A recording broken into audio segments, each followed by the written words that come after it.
মায়ের দিলের মধ্যে সন্তানের মায়া আসে না নাই? আর জোরে বলেন আসে না নাই? সন্তানগুলো মাদ্রাসা পাঠা দেয়, কোরআনের তিলাওয়াত করে, মাদ্রাসার খানা খায়, বাড়িতে বসে বসে মায়ের মুখের মধ্যে খাবার ঢুকে না। কথা বলেন ঠিক কিনা? ভালো একটু খাবার রান্না করলে মা বাবাকে ডাক দিয়ে বলে আমার সন্তানটা মাদ্রাসায় কি খায় না খায়। ও আব্দুল্লাহর বাবা, যাও একটু আব্দুল্লাহর জন্য কিছু তরকারি নিয়ে যাও, নাইলে আমি তরকারি দিয়ে ভাত খেতে পারবো না। কথা বলেন ঠিক না বেঠিক? সন্তানের জন্য মায়ের এমন মায়া।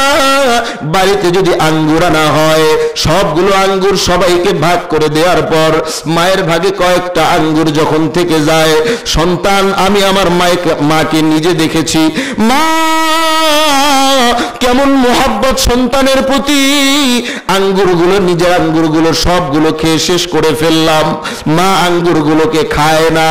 আবার যখন ঘুরে মায়ের কাছে চলে যাই, মা একটা আঙ্গুর মুখের মধ্যে দিছে, মুখে দেওয়া আঙ্গুরটাকে বের করে আবার সন্তানের মুখের মধ্যে দিয়ে দেয়। কথা বলেন ঠিক কিনা? আরো জোরে বলেন ঠিক না বেঠিক? এই হচ্ছে মা। অথচ আজকে যুবক ভাই সেই মায়ের কদর করে না।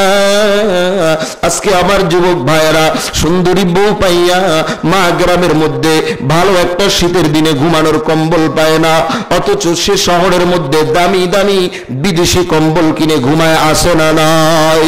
ও যুবক ভাই, মায়ের দোয়া যদি তোমার মধ্যে না থাকে, আল্লাহর কসম করে বলি, তুমি দুনিয়াতেও শান্তি পাইবা না, আখিরাতেও তুমি শান্তি পাইবা না। এজন্য মা বাবার খেদমত কারা করে? কোনোদিন দেখবেন না কোন বৃদ্ধাশ্রম আছে না নাই? মা বাবাকে সন্তানগুলো, শিক্ষিত সন্তানগুলো যখন বড় হয়ে যায়, মা বাবা যখন বৃদ্ধ হয়ে যায়, সন্তানগুলো মা বাবাকে বৃদ্ধাশ্রমে রেখে আসে। একটু বৃদ্ধাশ্রমে গিয়ে তালাশ করে দেখবেন কোন মাদ্রাসা পড়ুয়া আলেমের মা, কোন কোরআন পড়া কোরআনওয়ালা আলেমের মা বৃদ্ধাশ্রমে আসে নাকি? আরো জোরে বলেন থাকে নাকি? না। আপনি একজন মা এমন খুঁজে পাবেন না, একজন বাবা এমন খুঁজে পাবেন না যেই বাবার সন্তান আলেম আর ওই আলেম সন্তান বাবাকে বৃদ্ধাশ্রমে দিয়ে আসছে। কথা বলেন আছে নাকি? এরকম নাই।